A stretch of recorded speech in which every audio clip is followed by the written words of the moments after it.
Hi everyone, welcome back to CollegeVine's weekly Q&A.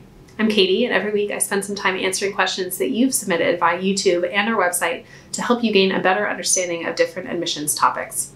If you'd like to submit a question for us to answer on a future Q&A, remember to leave that question in the comments below this video. And don't forget to subscribe to the CollegeVine YouTube channel so you're the first to see our latest Q&A and many other helpful videos that we post. Now let's get started. First off today, Arav writes in to ask, should you take the optional ACT or SAT essay? Well, thank you for writing in. We get this question actually quite a bit, so happy to have the chance to address it in one of our Q&As. The shortest and easiest answer to your question is probably yes, you should take the essay. Of course, that doesn't mean that everyone always needs to write the optional essay, but let me outline a few reasons why it is probably a good idea to do so. To start off, you're correct. The essay is technically an optional section on the SAT and the ACT, so no, you are not required to take it. That being said, some colleges or universities do require applicants to submit SAT or ACT with essay scores. If you choose not to take the essay portion of the test, you will be ineligible to apply to any of those schools. So, unless you're absolutely certain that you do not plan to apply to a school that requires the essay section, you should probably take it just to be safe and leave your options open. If you are at all unsure of which colleges you'll be applying to, or you know that at least one of the schools you're interested in does require the SAT or ACT essay, you should go ahead and take the essay portion of the test. If you don't register for the essay at first, you can actually add it later through your online account via either the SAT or the ACT. That being said, you should also know that currently there is no option to withhold your essay score if you do terribly on it. Although the ACT recently announced a change that will eventually allow students to report only certain scores of certain sections, that policy has not yet been enacted. So yes, your essay scores will always be reported with your full test scores from that test day. Even if you use the College Board's score choice to choose which day's scores you send to colleges, you can never send only some scores from a certain day, only the day's full scores. Still, you could choose to send scores from a day that you didn't take the essay, of course, as opposed to a day that you did take the essay. So what's the bottom line here? If you're thinking about applying to even one single college that requires the essay section, you should of course go ahead and take it. If you're absolutely sure that none of the schools you're considering will require the essay section, but you are an awesome writer, you should still probably take the essay section. However, if you're not considering any schools that require the essay and you know that writing is kind of your weak spot, you might choose to skip the essay portion and just focus on your strengths in the other portions of the exam. We hope this answers your question, and either way, whether you do the essay or not, best of luck on the SAT and the ACT. For question 2 today, we have Bowen, who wants to know, how do you avoid being a well-rounded student and just find something that you like and are willing to pursue in order to specialize? Great question. It's true that there is a current trend toward earlier and earlier specialization for high school students. That means that many students are pursuing their passions and exploring real career paths before they actually finish earning their high school diploma. Like many students, you may have at one point asked yourself, well, is it better to be well-rounded or is it better to be specialized? The truth is, to have the best shot at getting into top colleges, you need to be a little bit of both. When you think of a well-rounded student, common phrase, well-rounded student, you often think of a student who is involved in a lot of different activities and is at least pretty good at most all of them. For example, there are students who have A's in both humanities and STEM classes. They're both varsity soccer players and flutists in the city orchestra, and they're student class secretaries. Those students are very well-rounded. The thing about these students is that they're good at many different activities, soccer, playing the flute, leadership, but they're not super deeply involved in any of them. They don't have any particularly specialized interests, nor have they achieved very high levels of achievement in any single activity. In other words, they're successful, certainly, but they're not the best at any certain one thing. Colleges are looking for students who are looking to be successful. Well-rounded students tend to be good at the things that they try, no matter what they are, so they are likely to be successful in college because they'll try many things and they'll probably be okay at them. That being said, what many students fail to realize is that there are many well-rounded students who apply to college every year.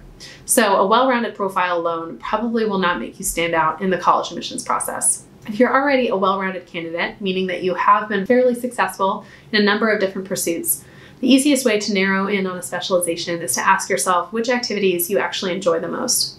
Sometimes you can even find a common thread through your activities. For example, if you're on the ski team and you participate in an engineering club and you've won a regional level technology contest, you may be well suited to a STEM specialty, but you could even find a way to incorporate your skiing into that STEM specialty. Perhaps you want to engineer some new skiing tech or a way of getting down the mountain quicker. If you're really starting from scratch, Consider if there's an area that you have a special interest or a passion for, and then seek to develop your involvement in that area to the furthest degree that's possible. Seek out relevant clubs at your school, summer internships, volunteer opportunities, or you could take related courses at your high school or at a local community college or local college in the area. Once you've devoted yourself to a pursuit, work on expressing it clearly and effectively in your application. For more on developing an area of specialty and clearly highlighting it on your application, you might want to check out our blog post, What Does It Mean to Be a Hooked Applicant?, which we will list in the comments section below this video.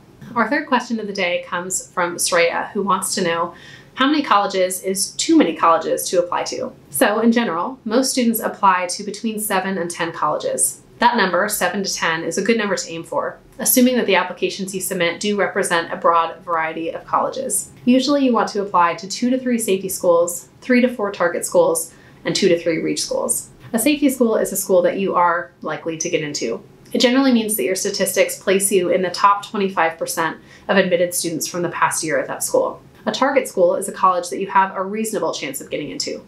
Your statistics might place you in the mid-50th percentile of admitted students. And then finally, a reach school is one that you're not likely to get into.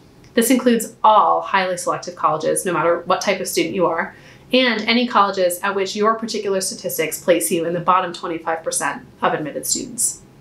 To learn more about all of these terms and to determine whether a specific school is a safety, a target, or a reach school for your statistics, check out our post, The College List Decoded, Safety, Target, and Reach Schools. That's also linked in the comments below this video. Of course, just because the average student applies to 7 to 10 colleges doesn't mean that you have to apply to 7 to 10 colleges. There are sometimes other factors that will impact your ideal number of applications. You should consider applying to more than 7 to 10 colleges if you are absolutely set on going to a very highly selective school like an Ivy League school or similar. At top colleges, the acceptance rates now decline well into the single digits. And so that means that these schools receive far, far more qualified applicants than they're actually able to admit in each year's class. In order to further thin the pool of admitted students, many other factors are considered by the admissions committee, and you will not know in advance which other factors are being the most heavily weighed in your application. Further, these factors will not be the same from one highly selective college to the next. For example, at Harvard, they might be looking to build out their pool of international students or their incoming engineering majors. At Stanford, they might be looking to replace the kicker on the football team or to admit more students that are interested in the performing arts. You just never really know what exact specialties will matter at these top schools in a particular year, and so applying to more schools is often a good strategy if you really want to go to one of these highly selective colleges. So then the next question might be, how many colleges is too many colleges when it comes to applications? Well, if you're set on attending a particularly selective college and you are available for the cost and time commitment of more applications, applying to more than 10 schools might be worthwhile. But we'd recommend that no one apply to more than 15 schools. We hope that this gives you the insight that you're looking for, and best of luck in selecting those colleges to apply to. Finally, our fourth and last question of today's Q&A is from Natalie. She wrote in to ask, what should I do to prepare for a college fair at my high school? Should I have a resume prepared in advance? Great question. College fairs are a great planning and research tool, and we're glad to hear that you're thinking ahead about how to prepare for them. You'll definitely get more out of the experience if you do prepare in advance, you stay focused during the event, and then you follow up after the event appropriately. So let's walk through each of those things before, during, and after. Before the fair, make sure you take a look at the list of colleges who will be represented at this particular event a decent time in advance. You want to look up any colleges that you don't recognize. That process will help you to decide which schools seem the most interesting and help you to determine how to budget your time at the fair. Make a list of schools that you definitely want to visit at the fair and prioritize colleges, of course, that interest you the most. You also might want to consider which questions you would like to ask the admissions representatives who will be attending each college fair. What's most important for you to learn about the colleges to which you might apply? You might ask. Well, it's the job of admissions representatives to know a really broad range of information about their schools. A really broad range, or at least to be able to tell you where to go find more detailed information if they do happen to not know the answer. So you shouldn't hesitate to ask about really anything, from academics to admissions policies to campus culture to classes you could take as a student. These questions may be specific to an individual school, or they might be more general, but in either case, they should be insightful in a way that shows that you're genuinely interested in attending the school. It's better to have high quality, meaningful interactions with a few schools than really basic cursory visits with a lot of schools at the fair. There may be additional events happening in conjunction with the college fair. For example, a particular college may be putting on an information session just down the hall, where you can hear more in-depth information about that school than you would get from just a conversation with the admissions officer. If the college fair has a website or a Facebook event, take a look at that information in advance to determine if there are any of these other events that you'd like to attend while you're at the fair. Now let's talk about what to do at the fair itself. First of all, this is an event where your appearance does matter, so it's very important to dress presentably and to act politely.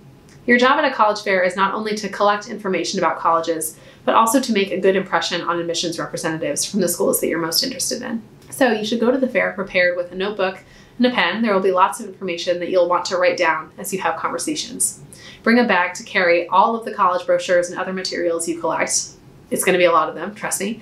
It's also helpful to bring the list of colleges that you most want to visit so you don't forget any of them, as well as a list of questions that you'd like to ask admissions representatives. If the college fair that you are attending has a counseling center or some other type of station where you can speak to college counselors that are not actually affiliated with one particular school, it might be a good idea to visit this section first before you start visiting the individual schools present at the fair.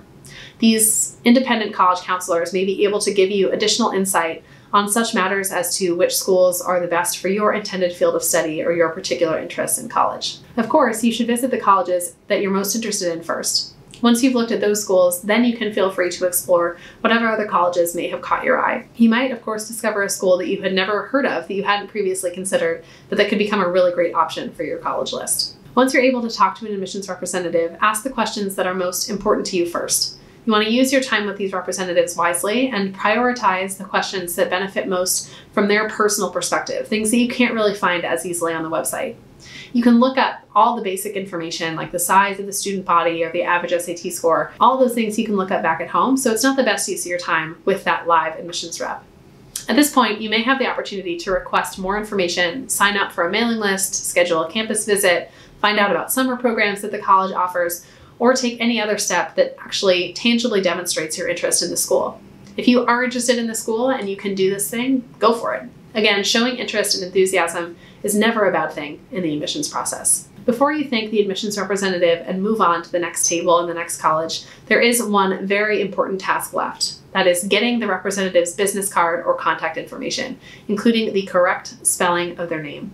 Having a specific person to contact at a school can be invaluable if you have questions later on, and it reduces the chance that your question or request will get lost in the shuffle of a general contact form. Now let's talk about after the college fair. So once the college fair is over, you'll have a mountain of information, really a mountain of information to go through and a lot to think about as you move forward with the process of considering colleges. However, your work for the college fair isn't quite over yet. While you may have made a great impression at the fair, it's up to you to make use of the connections you made with some of those admissions representatives. So remember how I suggested that you get a business card or other contact information for the representative?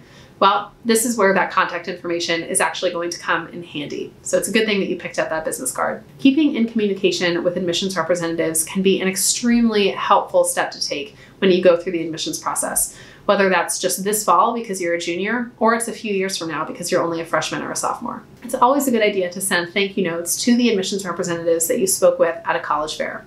When you send that thank you note via email probably, you can also indicate your continued interest in applying to the school.